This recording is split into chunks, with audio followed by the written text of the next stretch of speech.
Welcome back ناظرین، اگلے topic پہ جاتے ہیں۔ عبداللہ ملک صاحب یہ بتائیں کہ جو مذاکرات کی دعوت دی جا رہی تھی پاکستان تحریک انصاف کو، کوئی بات آگے بڑھے گی یا نہیں؟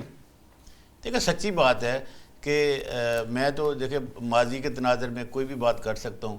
مجھے ماضی میں پتہ ہے کہ 88 90 سے پھر 93 سے 95 97 پھر 99 اس سے ہماری محترمہ بے نظیر بھٹو میاں نواز شریف صاحب نے سبق سیکھا کہ ہمیں اسٹیبلشمنٹ کے آگے نہ تو استعمال ہونا چاہیے، نہ سیاسی قوتوں کو ایک دوسرے کے درمیان ایسی رچا کشی کرنی چاہیے۔ بالآخر انہیں 2006 میں ایک چارٹر آف ڈیموکریسی کیا۔ چارٹر آف ڈیموکریسی کے بعد ایک بڑا خوبصورت ایک گلدستہ بنا اور انفارچونیٹلی محترمہ بے نظیر بھٹو کو شہید کر دیا گیا۔ پھر اس چارٹر آف ڈیموکریسی کے تناظر میں 2008 میں الیکشن ہوئے۔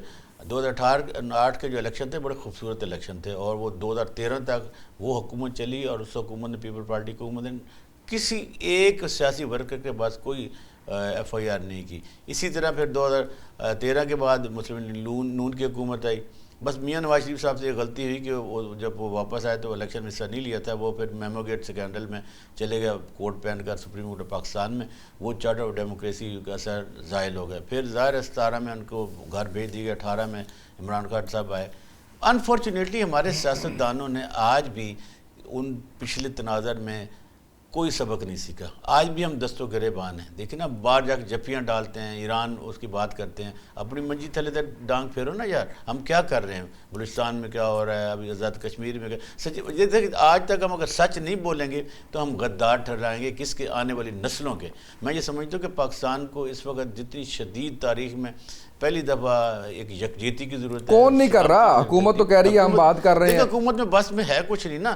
دیکھیں ایک پارٹی ہے، وہ کہتی ہے کہ ان کے پلے کاکھ نہیں ہے، 47 کے پیداوار ہیں، ہم ان سے بات نہیں کرنا چاہتے۔ ہم بات کرنا چاہتے ہیں اسٹیبلشمنٹ سے۔